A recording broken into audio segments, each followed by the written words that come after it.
Estamos en el aire. Saludos. Saludos. Se dirige el licenciado Rolando Emanuel Jiménez. Estoy con las compañeras. La licenciada Zoe Negrón Comas. Hola, yo soy la licenciada Jessica Méndez Colbert. Voy a empezar, déjame excusarme por mi hermosa voz. Estoy, ¿verdad?, saliendo un poco de un pequeño catarro, así que no quiero perturbar mucho los ¿No es oídos. COVID? ¿Estás segura que no es COVID? No es COVID. No quiero menos perturbar mal. los oídos de las personas que nos escuchan, pero siempre agradecidos de que estén en sintonía. Sí, hoy estamos para el episodio número 25, como pasa el tiempo. La semana pasada tuvimos un receso porque había una de las personas aquí de vacaciones, que aquí hay derecho a vacaciones, que eso es importante. Y vamos a discutir un tema que está sobre el tapete, apenas surgió el pasado jueves y es un tema que podría afectar a Puerto Rico de una manera dramática o podría liberarlo de unas obligaciones también de una manera extraordinaria. Y es el asunto de la decisión de la jueza Swain, la jueza Laura Taylor Swain, sobre la garantía de los bonos de la Autoridad de Energía Eléctrica. Y la pregunta que nos hacemos ¿es una victoria para Puerto Rico? Y tengo que decir que esa pregunta pues surge porque cuando se conoció la decisión, algunos influencers salen en las redes, en programas de televisión, pues dijeron que había habido una tremenda victoria para Puerto Rico. Cantazo para los bonistas. Cantazo para los bonistas y que la jueza Taylor Swain nos habría librado del cargo híbrido. Gracias a promesa. Que gracias a promesa Y el gobierno. y al gobierno habían luchado y habían logrado ganar ese caso y que eso finalmente nos libraba del cargo híbrido. Afortunadamente, hasta desde mi país donde estaba de vacaciones, pude hacer varias intervenciones en las redes y también en el programa de Mili Méndez de los jueves. Y las compañeras comparecieron a varios programas con periodistas que explicaron, ¿verdad?, cuáles son las verdaderas consecuencias de esa decisión y en dónde quedamos. Pero como es un tema tan fundamental, quisimos hacer el episodio del podcast para que podamos entrar en los detalles y podamos explicar y que la gente entienda claramente por qué hay que dar una lucha para que la Junta enmiende el plan de ajuste de la deuda e incorpore los beneficios de esa decisión. Porque mientras no se incorporen los beneficios de esa decisión, realmente no ha ocurrido nada. Nadie nos ha salvado, ni la jueza, ni promesa, ni el gobierno, ni nada. Seguimos en las mismas, con la expectativa terrible de que se aumente la luz de una manera dramática que afecte a todo el mundo y afecte la economía de Puerto Rico. ¿Por dónde queremos empezar? Yo creo que es importante dar un trasfondo de cómo es que se da esa decisión, por qué, ¿verdad?, es que sale ahora y qué es lo que estaba planteando la Junta de Control Fiscal en la demanda versus los bonistas. Y tiro el pie forzado, pero yo no quiero ser la que lo explique con esta hermosa voz. No, te quedas sin voz y después a mitad de camino tienes que abandonar. Bueno, déjame dar un poquito de contexto. He tenido la oportunidad de explicar esto en estos días varias veces, así que puedo resumirlo y puedo ir al grano. Pero aquí estamos aplicando una ley de quiebra. La ley promesa tiene dos componentes. El componente dictatorial y antidemocrático de la Junta, pero tiene un andamiaje de quiebra que es el mismo básicamente que aplica los mismos principios en el derecho de quiebra, que permite que una persona honesta pero desafortunada se libre de los acreedores que no se pueden pagar.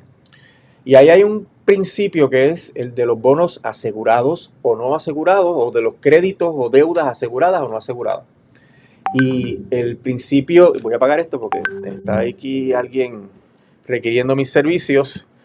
El principio que, ¿cómo aplica? Es que cuando hay una deuda que es asegurada es porque hay una propiedad o algún flujo de efectivo, algo, un activo que garantiza el pago.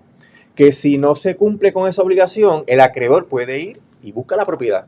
Que si es una propiedad mueble, pues la incauta. Si es una propiedad inmueble como su casa, su residencia, pues el acreedor hipotecario tiene entonces el remedio de ejecutar la hipoteca. Pues eso es algo que es básico en el derecho de quiebra norteamericano, y los acreedores no asegurados o la diferencia entre lo que vale la propiedad que asegura un crédito y el monto de la deuda, eso es una deuda no asegurada que no tiene garantía y que por ende en el proceso de quiebra, sin ningún tipo de señalamiento ético ni moral y sin que tengamos que discutir aquí que hay que pagar las deudas o no, se permite realmente eliminar esos acreedores, eliminar esos créditos, porque son no asegurados, no tienen propiedad que los garantice.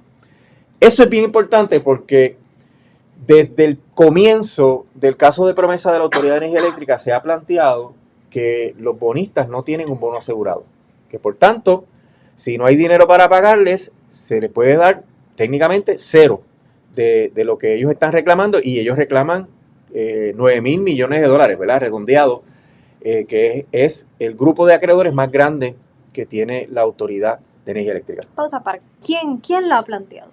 ¿Quién ha Bueno, planteado que no tiene eso? Eso se ha planteado por diferentes acreedores. El sistema de retiro de los empleados de la Autoridad de Energía Eléctrica lo planteó en el contexto de su oposición al acuerdo anterior que había, al RSA, el Restructuring Support Agreement, que era el acuerdo previo que se dejó sin efecto recientemente. Lo planteó el Comité de Acreedores No Asegurados, que es el comité institucional del caso de la quiebra, y lo planteó la Junta de Control Fiscal en un pleito del 2019, que dejó en suspenso porque se puso a negociar con los bonistas y llegó a un acuerdo que implicaba pues pagar en la tarifa un aumento de 4.6 centavos por kilovatio hora y pagar también unas cantidades bien onerosas. Ese acuerdo, realmente por las críticas y por los señalamientos que se hicieron y por la militancia del pueblo, ese acuerdo se abandonó porque no era viable. Recuerden que después del acuerdo vino la pandemia y vinieron los terremotos, cambiaron las circunstancias económicas del país, y entonces la militancia y oposición de los sectores interesados hizo que el gobernador declarara que se abandonaba el acuerdo. Pero ahí empieza una negociación que nosotros le hemos dado seguimiento aquí en el podcast. Hemos hecho varios episodios sobre lo que ha ocurrido, y la Junta finalmente tuvo que presentar un plan de ajuste de la deuda, y se reinició el litigio de la Junta del 2019. En ese litigio, el sistema de retiro y la UTIER y otros acreedores intervinieron, como los llamados Fuel Line Lenders, que son los que le prestaron dinero a la autoridad para comprar combustible, el Comité de Acreedores No Asegurados. Y esa es la conclusión que tuvo esta semana pasada, ese pleito, en donde la jueza emitió una sentencia donde confirmó el elemento de que de esos bonos no son asegurados, y que por ende los acreedores de bonos lo que tienen como garantía es lo que está depositado en unas cuentas especiales que están establecidas en el Trust Agreement, y que la cuenta que más se habla y la principal es el Sinking Fund, donde cae el dinero que de ahí van a cobrar estos acreedores de bonos. Ok, pausa. Sí. Porque antes de continuar con el detalle de lo que resolvió la jueza, viste el panorama de todo lo que hemos pasado por estos últimos Correcto. no sé cuántos años, y hay unos cuantos detalles que están dentro de ese trasfondo del caso que son la razón por la cual tenemos la pregunta de verdad es una victoria. Y para eso tenemos que entender lo que sucedió con el plan de ajuste de deuda y el litigio de los bonistas y la mediación concurrente, que había esta orden de la jueza Taylor Swain para que se diera todo a la vez. Y al hacer eso, teníamos a la Junta, a los bonistas y a todas las demás partes en un proceso de mediación, negociando todos los claims. En el medio teníamos el litigio del cual estamos hablando ahora, de la decisión que salió, pero también la jueza le dijo a la Junta de Control Fiscal que tenían que presentar el plan de ajuste de deuda. ¿Qué pasa con ese plan de ajuste de deuda? Que lo presentan bajo órdenes de la jueza con todos los posibles escenarios. Exacto. Y eso es lo que causa lo que tenemos aquí ahora, la controversia, la desinformación que estamos viendo viene de ese momento. Porque la jueza le dice a la Junta, yo sé que ustedes tienen un litigio, pero no me importa. Vamos a presentar un plan de ajuste y contemplen todos los escenarios. Así que la Junta presenta un plan que dice, si ganamos el pleito pasa esto, si perdemos el pleito pasa esto, si ganamos mitad del pleito y perdemos la otra mitad, pues pasa esto. Y todos esos escenarios están contemplados en el plan de ajuste de deuda y todos tienen el mismo cargo legado para poder implementarse. ¿Qué significa eso? Que independientemente de cuál de los tres resultados veamos, el cargo legado, el aumento para las personas que nos están escuchando, el aumento en la tarifa de la luz va a ser el mismo. Lo que cambia es a quién le toca el dinero de ese aumento. Y no estamos hablando de si nos toca a nosotras, las personas que vivimos en Puerto Rico, estamos hablando de a cuáles bonistas les tocan más y a cuáles bonistas les tocan menos. Y ese es el contexto de esta confusión de si es una victoria, si es una derrota, si realmente esto va a tener un impacto. Y creo que eso es lo más importante. Visto de otra manera, perdóname, brevemente, visto de otra manera, la Junta va a hacer una emisión nueva de bonos, que es una emisión de, creo que en total sería 5.8 5.4 para los bonistas, pero por los otros acreedores yo creo que llega como 5.8, pero el resultado del pleito no cambia el monto de la emisión de bonos, lo que cambia es a quiénes le van a dar bonos. Y entonces, a pesar de que los bonistas perdieron el caso, le van a dar aproximadamente, ¿verdad?, alrededor del 46 al 50%, dependiendo del tipo de bonista, y eso es un regalo, ¿verdad? Ese es el punto, que es un regalo que le está haciendo a la Junta porque no tiene que pagar tanto. Sí, no, lo que yo iba a comentar era precisamente eso, que por eso es que en las oportunidades que hemos tenido para explicar esta decisión, siempre hemos dicho, no cambia, seguimos en la misma posición, porque ya estaba contemplado dentro del plan esos tres escenarios. Y para propósitos nuestros, consumidores que pagamos la luz, ya ese cargo estaba ahí en el plan de ajuste. Lo que pasa es que, pues, dependiendo del argumento que ganó o que perdió el bonista, pues eso es lo que les va a tocar. Pero en lo que respecta a nosotros y en el impacto que tiene a la ciudadanía, pues el cargo ya está contemplado. Claro, eso no quiere decir que no sigamos la resistencia en contra de esos cargos, porque ahora más todavía sabemos que ese dinero se está utilizando para pagar, y vamos a entrar en los detalles de lo que implica la decisión, pero que se está utilizando para pagarle a estos bonistas cuando se puede recortar más todavía por virtud de lo que estableció la jueza en la decisión. Claro, porque como mencioné al principio, las herramientas de la ley de quiebra permiten que a los acreedores no asegurados, si no hay un flujo de efectivo suficiente, pues se le dé lo que corresponda a la luz de lo que sobra de ese flujo de efectivo. En los casos que nosotros llevamos aquí en la oficina, cuando se trata de tarjetas de crédito, préstamos personales, pues si el deudor necesita dinero para cubrir todas sus operaciones y no sobra nada para los otros acreedores, pues se le pone cero. Y aquí nadie sale llorando, ni nadie se va al psicólogo, ni nadie repudia a uno por planteamientos judeocristianos de ética, porque ese es el derecho, y esa cláusula de quiebra de la Constitución Federal es súper poderosa, va por encima de la quinta enmienda y por encima de la cláusula contra el menoscabo de las obligaciones contractuales, y eso es lo que está aplicando la ley promesa aquí en Puerto Rico. El issue es que la Junta perversa, que siempre lo hemos dicho, que ellos juegan para el equipo de los bonistas, ellos como si fuera un equipo de ejecutivos que vinieron a cobrar la deuda a favor de los bonistas, a pesar de que saben que Puerto Rico no tiene que pagar esa deuda, le han ofrecido, ¿verdad?, ahora con la sentencia, por lo menos 46% del crédito. Entonces, uno puede decir, ¿verdad?, porque ese argumento siempre lo levanta, oye, pero es un recorte dramático, pero es que eso no es lo que tienes que pagar. Entonces, esos 5,000 no auditada. Esos 5.400 millones de dólares que se van a convertir en una cantidad mucho mayor, porque hay intereses y hay un paso de tiempo que son mínimo 35 años.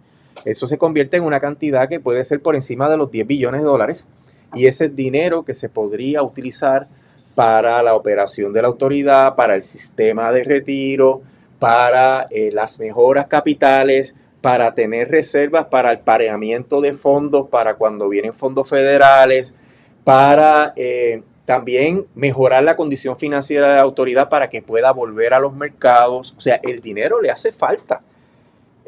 La información que tenemos de algunos de nuestros consultores cuanto a cómo quedaría la autoridad con ese plan de ajuste de deuda es que quedaría realmente con unas limitaciones tan dramáticas porque no podría aumentar la tarifa para solventar ningún tipo de obligación adicional porque el pueblo, el país no aguantaría un aumento adicional. Pero antes de entrar en eso, porque eso nos llevaría entonces a qué remedios tenemos, soy explicarle lo que dice la sentencia. Más nadie se la ley así. Es embuste. Ok. La sentencia, vamos a darle para atrás un poco, porque hubo unos cambios a través de este proceso. Cuando la Junta presentó originalmente su caso, solamente estaba tratando de anular la garantía, como estaba explicando Rolando, de lo que es la deuda supuestamente asegurada que los bonistas estaban levantando. Pero a través del tiempo, la Junta, después de fallar en la mediación, añadió un argumento nuevo, que es un argumento de que no solamente no tienen garantía, tampoco tienen derecho a repago. ¿Y qué significa eso? Que si la Junta, conforme al argumento de la Junta, los bonistas tenían derecho a cobrar de las cuentas que también decían que eran su garantía. Si ese dinero no daba para pagarle su acreencia, no podían cobrar de más ningún ingreso de la Autoridad de Energía Eléctrica. Ahí es donde empezó la confusión que estamos viendo últimamente.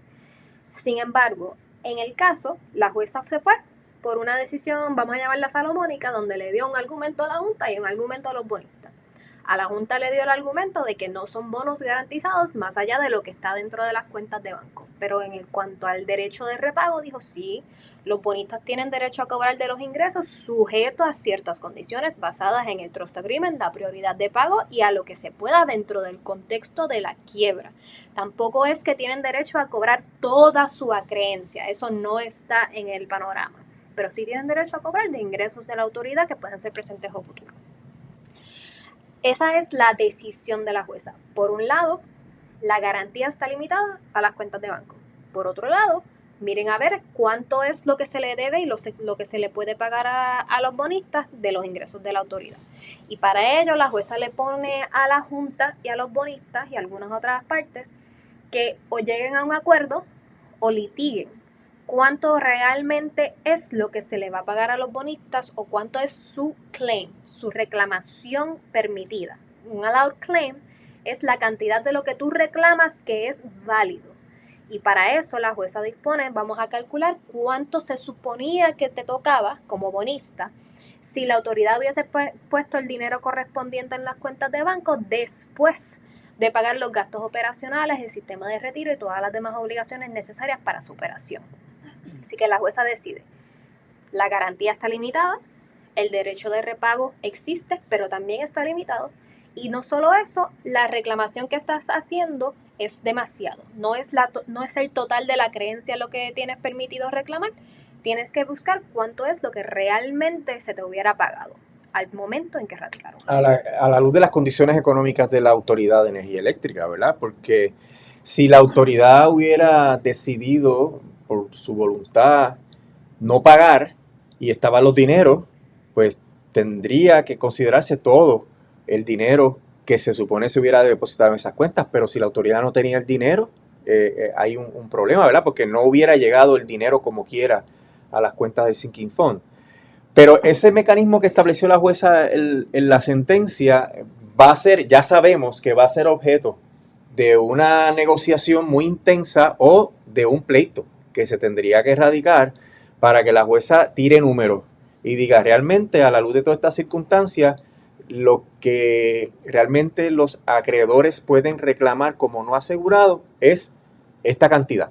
Y hay un issue que ya está planteado, ¿hasta cuándo es que pueden cobrar los bonistas? ¿Hasta que se terminen los bonos o hasta que se pague completo, ¿verdad? El flujo de efectivo se cuenta hasta que se pague completo, que ahí lo que implicaría es prácticamente contar todo, ¿no?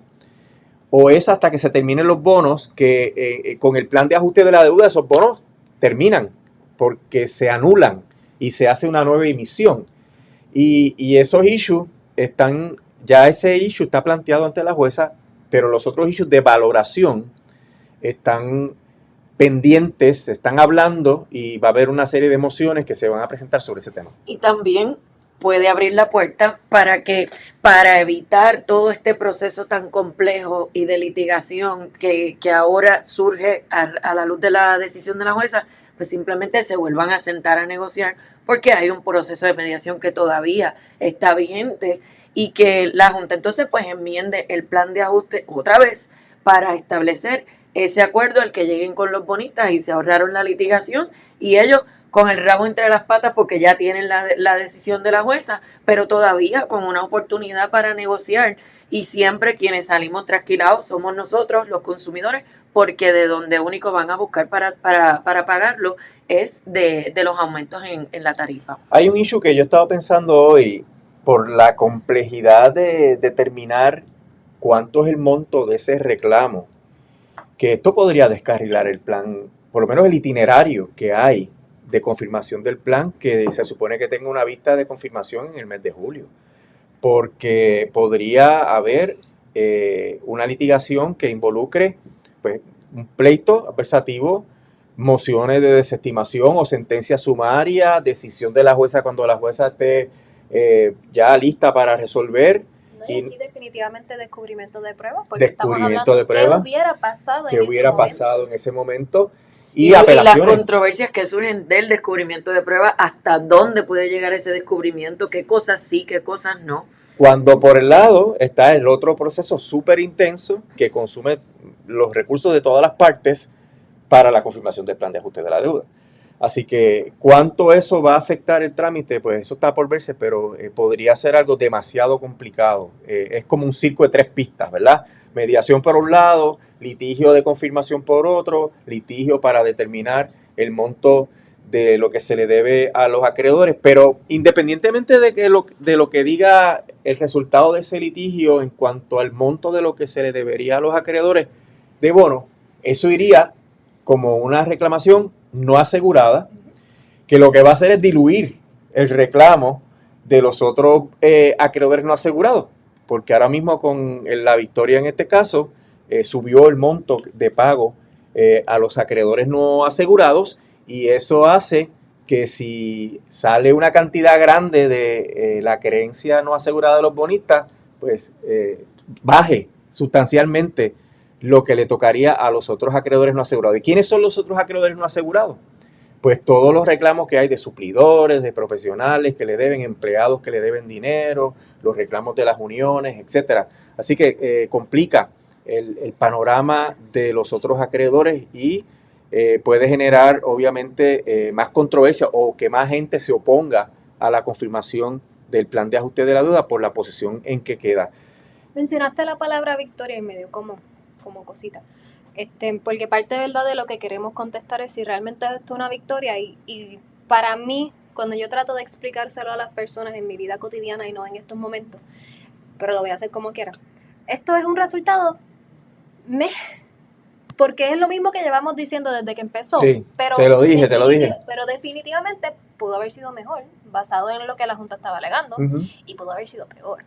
Sí. Así que hay un pequeño alivio de que la jueza no nos dio por completo la espalda el derecho para poder garantizar la creencia de los bonistas, pero también hay un poquito de como que pues es un alivio de que el peor escenario no se va a dar, no se dio, y de que bueno, una reafirmación de que y validación de el planteamiento que teníamos de que mira, esto no, ¿verdad? No es garantizado más allá de lo que esté en estas cuentas, que eso fue lo que ella dijo. Así pero que es como agridulce. Sí, pero el problema es que jamás puede ser una victoria, y si usé la palabra, no recuerdo el contexto, jamás puede ser una victoria porque la Junta se empecina en, a pesar de haber ganado el caso, en pagarle una cantidad que es realmente pues un escándalo. Yo he tenido ya 2 oportunidades de explicar esto como el mayor tumbe que se podría dar, que se ha dado o que podría ocurrir en Puerto Rico, porque estamos hablando de 5.400 millones de dólares cuando lo que el derecho dice que hay que pagar es 16 millones asegurados y una cuenta no asegurada que habría que pagarla si hay dinero para pagarla, si realmente sobra.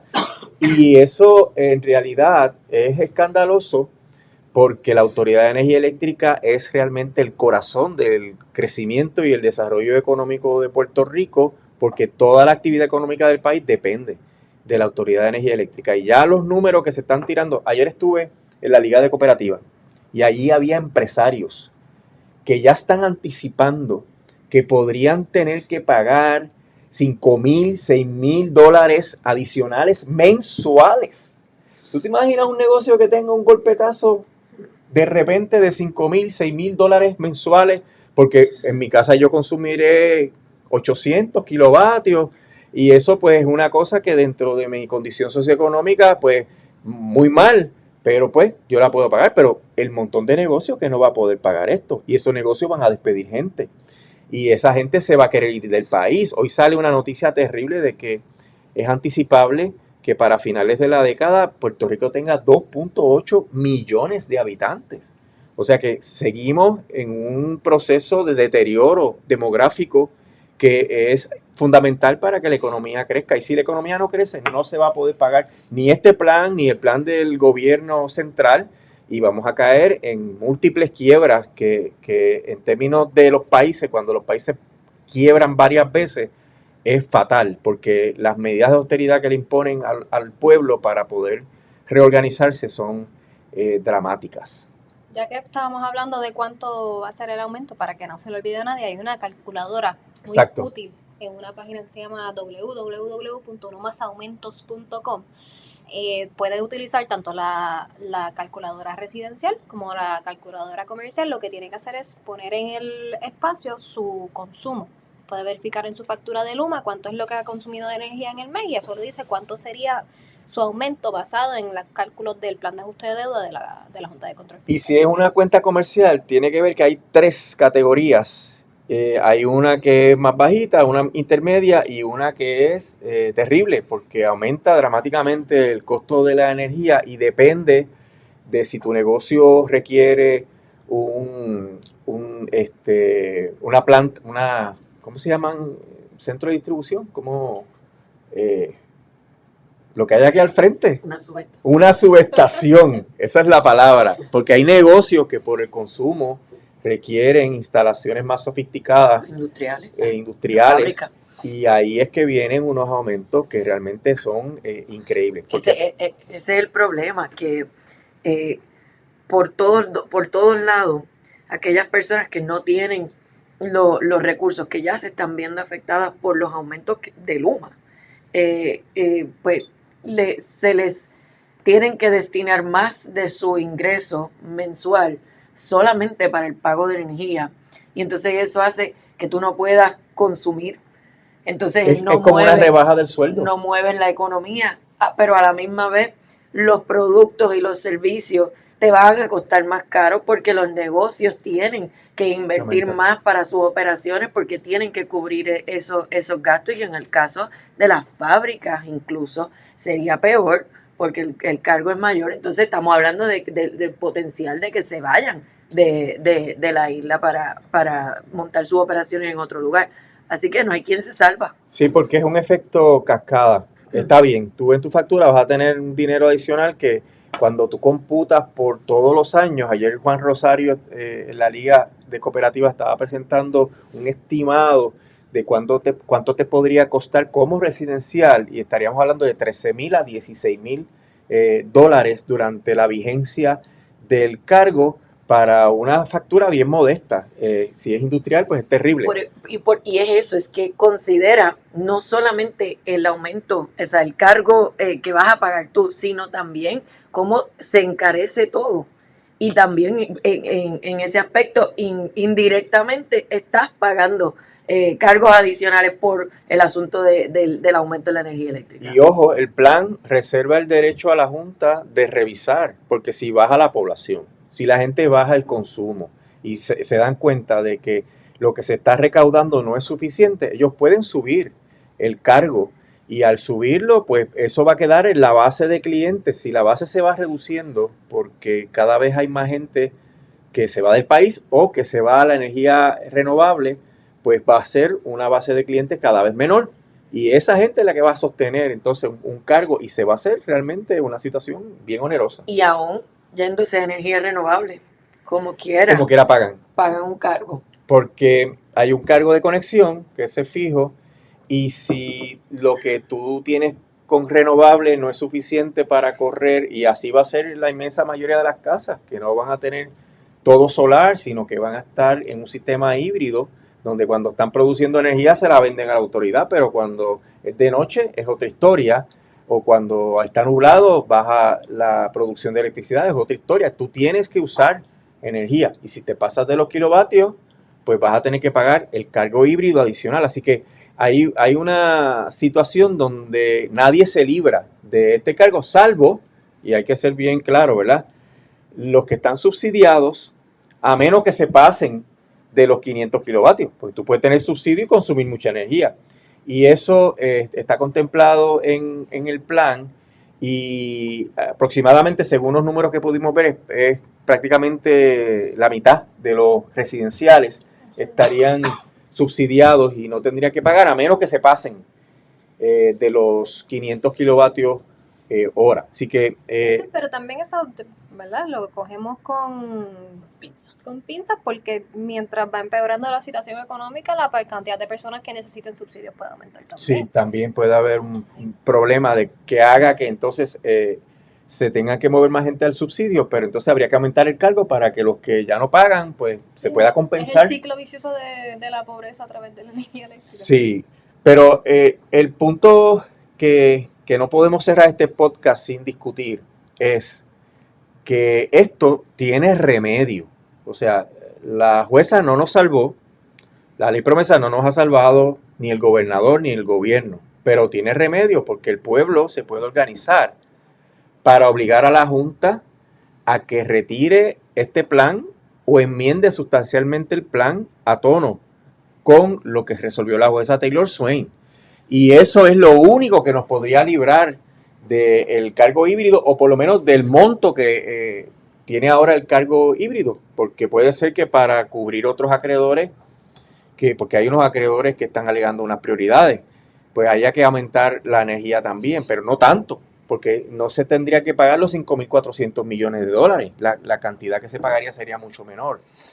Y dentro de ese contexto, pues la exhortación es a identificar, y nosotros vamos a dar aquí unas opciones, los instrumentos de lucha que se pueden utilizar para combatir este cargo híbrido. ¿Qué se puede hacer, verdad? Y ahí, por ejemplo, SOE, que ha participado en muchos de estos procesos, hay unas reuniones comunitarias en las cuales se explica toda esta situación y se reciben ideas y se discuten ideas sobre las alternativas de lucha que hay. Y es bien importante porque integra a la gente. Aquí en Ponce tuvimos una en el Candil, pero tú has ido por toda la isla prácticamente. Sí, fui a Junta, fui a Luquillo, fui a Mayagüez, fui a Dorado, fui a Bayamón, fui a unos ¿A cuantos. cuántos pueblos fuiste que tú nunca habías ido? No había ahí bonito, No fui a bonito. pero había uno, ¿verdad? No me por el acuerdo centro. ahora, pero la mayoría de los pueblos yo había ido.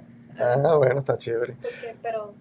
Pero eso no es parte de la Pero hay que discusión. reconocerte, porque en realidad en los que yo he estado, que fui al principio, pues en el Colegio de Abogados y en Ponce, pues son unas discusiones muy importantes, porque la gente tiene la oportunidad de aclarar todas sus dudas y entender los planteamientos y los issues a los cuales nos estamos enfrentando. Y es un espacio para que las personas traigan también sus propias ideas sobre cómo podrían agruparse, cómo podrían resistir esto, cómo podrían, distintos mecanismos de lucha, ¿verdad? Sí, a mí Que se discuten. Lo que más me gusta, yo generalmente participo en el primer encuentro, que es donde damos, ¿verdad?, la explicación de lo que está pasando, aclaramos dudas, pero después de ese primer encuentro hay un grupo de personas que está súper dedicado, que son miembros de Queremos Sol, de Sierra Club, de Cambio, de la Comisión para Auditoría de Deuda, que hacen reuniones de seguimiento. Incluso en Mayagüez ahora mismo, yo creo que hacen una reunión semanal para hablar de cómo vamos a atender este problema. Y son unos espacios de lucha bien comunitarios y bien,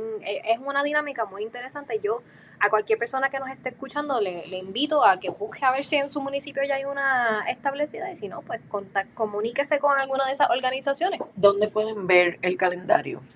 No hay un que yo O sé. sea, que se vaya a anunciar, En la porque en la página de No Más página- Aumento. En la página de Más Aumento no está, pero está en la página de Facebook de la Comisión de la Auditoría de la Deuda y en el Instagram Auditoría Ya. Se publican siempre por lo menos el primer encuentro y me entiendo que también se están publicando las reuniones de seguimiento.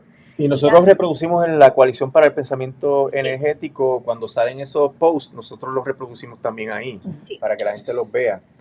Pero esa es una actividad que permite entender el problema, organizarse.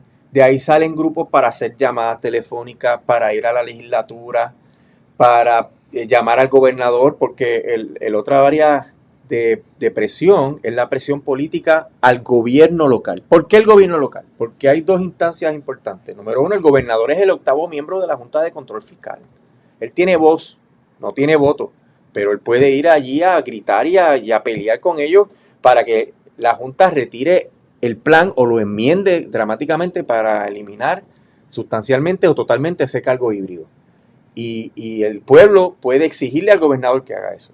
La legislatura, por otro lado, puede hacer una ley que intervenga. Ya ha hecho varias y el gobernador las ha vetado. Puede sentarse con el gobernador. Si ustedes quieren evitar el cargo híbrido, siéntense a dialogar para establecer una legislación de consenso que permita que la Junta tenga que obedecer a la legislatura. Esto no se logra de la nada, porque ellos están en su campaña política ya, ambos partidos ya están en campaña política, por eso es que hay que llamar, presionar, comparecer, cabildear, protestar, para que ellos actúen. Y si tú tienes en tus manos el poder de eliminar un daño para el pueblo y tú no haces nada, pues tú eres el responsable porque tú pudiste evitarlo. La Junta lo puede estar haciendo en su plan de ajuste, pero si usted puede bloquear eso o hacer que la Junta cambie el plan, pues entonces la culpa es tuya si la Junta se sale con la suya. Así que ese frente es bien importante. Está también el frente de la calle, de la participación en las protestas, de los piquetes, porque la Junta también es vulnerable a esas presiones. Yo abogaría porque la gente vaya a protestar y ya se están repitiendo las protestas frente a la Junta de Control Fiscal, que es quien está proponiendo este plan. Hay que organizarse para protestar allí, de manera que ellos sientan el calor de lo que el pueblo de Puerto Rico está pensando sobre el tema. Y el otro escenario que tenemos es el escenario judicial, donde cualquier persona con interés puede plantear una objeción al plan de ajuste de la deuda. Ya hay varios acreedores que están opuestos a ese plan, que se están preparando para participar.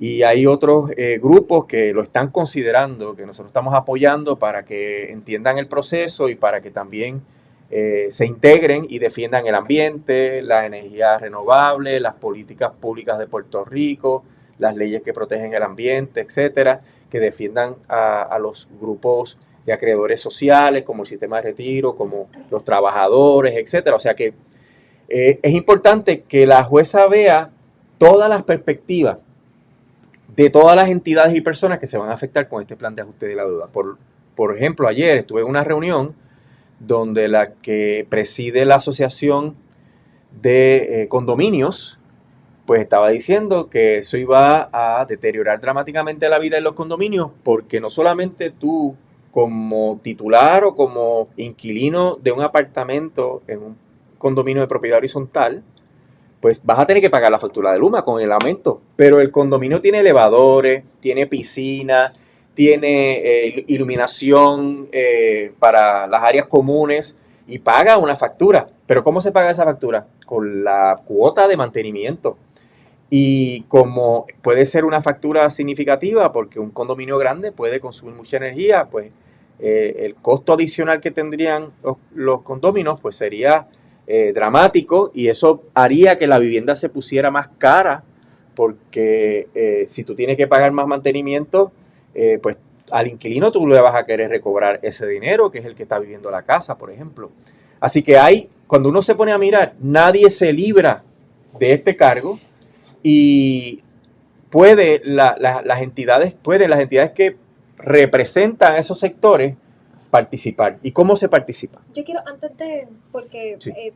hay algo que dijiste que me resonó mucho de la cantidad de perspectivas que hay sobre este asunto, porque es importante que las personas sepan que en la corte, donde está la jueza, esta perspectiva que nosotros estamos diciendo no es lo que se está discutiendo. No. Nadie está discutiendo quitar o bajar el cargo. La discusión es entre la Junta diciendo que este es el cargo y los bonistas diciendo, no, yo quiero más. Quieren más, exacto. Si no fuera realmente por la UTIER del sistema de retiro que tienen la oportunidad de participar y traen el tema de que el pueblo de Puerto Rico no soporta el aumento, esto no es un tema que se está discutiendo, y el valor que tiene que las organizaciones civiles, que los condóminos, que los industriales, los comerciantes, que todas estas partes con interés, porque son partes con interés que les va a afectar el resultado de esta confirmación, participen, es para darle a la jueza, con la esperanza de que nos oiga, esa perspectiva de lo negativo del cargo como está, no de si subirlo más, es que el cargo como está es un problema y ella tiene que saber eso. Sí, y se pueden mencionar otras organizaciones, como iba diciendo, organizaciones representativas. Mira, el Centro Unido de Detallistas, que son los comerciantes, los pequeños y los medianos. Las cámaras de comercio, los municipios. El MIDA, la Asociación de los Empresarios Relacionados a la Industria de Alimentos, tendrían que preocuparse por esto y participar. La Asociación de Economistas, afortunadamente tuve la oportunidad de hablar con ellos ayer y sí, se interesaron, quieren presentar la perspectiva económica y así como cualquier otro negocio privado. Escuchamos también la posibilidad de que Walmart comparezca, la compañía de energía renovable Windmart también está compareciendo, así que aquí hay esa oportunidad. ¿Y por qué la oportunidad tiene unos méritos y que podría hacer cambiar el panorama? Porque la jueza tiene que mirar unos criterios en la ley promesa.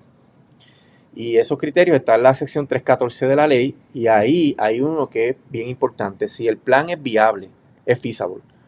Y aquí hay un issue. Si ese plan es tan oneroso que la gente se va a ir a energía renovable o va a bajar el consumo, que Agustín Irizarry, el ingeniero profesor de Mayagüez, dice que si la gente hace ajustes puede bajar el consumo 20%, pues ¿qué va a pasar?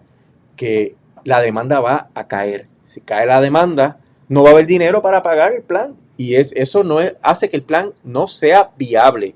Y la jueza no puede confirmar un plan que no sea viable, porque a los 3 o 4 años va a volver a tener a la Autoridad de Energía Eléctrica en quiebra, con todo lo que eso significa, ¿verdad? Para Puerto Rico.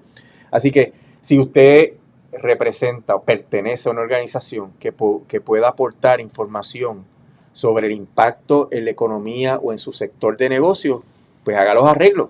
Entonces, iba a decir las fechas clásicas, básicas, ¿verdad? El 7 de abril es la fecha para radicar una moción de un papelito, que el que quiera nosotros se la podemos suministrar para que la cambie y la llene, diciendo que quiere participar en el descubrimiento de pruebas. Pero si usted no hace eso, no se le impide que pueda presentar una objeción a la confirmación del plan. Y esa objeción tiene que radicarse el 7 de junio. Sí, el 7 de junio. Yo lo chequeé ayer.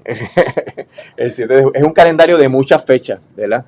Pero lo importante es que si para poder radicar la objeción al plan de ajuste el 7 de junio, usted necesita un experto, un CPA, un economista, alguien que fundamente sus planteamientos, tiene que notificar quién es el economista y todos los detalles de su participación en o antes del 14 de abril, y el informe pericial tiene que notificarlo el 28 de abril. O sea, es un itinerario súper forzado, súper apretado, pero que se puede lograr.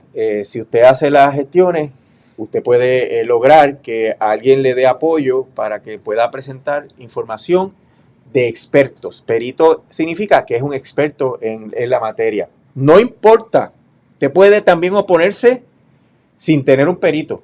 Es más, usted como ciudadano tendría la oportunidad, y eso la jueza lo anunciará posteriormente, de ir a la vista allí y decir, mire, yo me opongo por lo que esto me va a ocasionar a mí, por el consumo que yo tengo, porque yo tengo estas necesidades. Usted puede expresarse allí.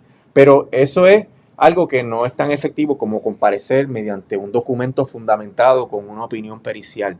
A mí me gustaría ver representantes de todos los sectores comerciales, industriales, profesionales, gubernamentales, porque los municipios también tienen problemas, porque obviamente está el CELIC y la Junta quiere meterse con unas disposiciones de la ley que establece el CELIC para que puedan trastear también con los municipios.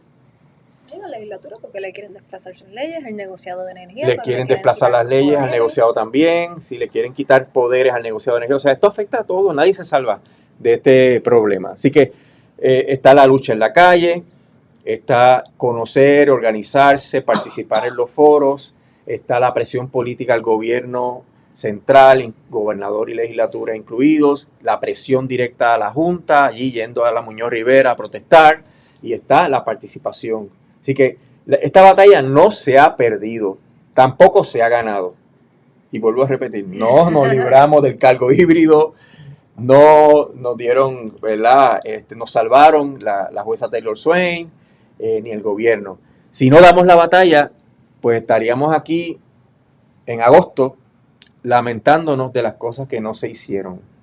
Porque si no damos la batalla, ese aumento viene con todas sus consecuencias. Así que no sé si hay algo más que añadir. Yo creo que hemos cumplido con la encomienda.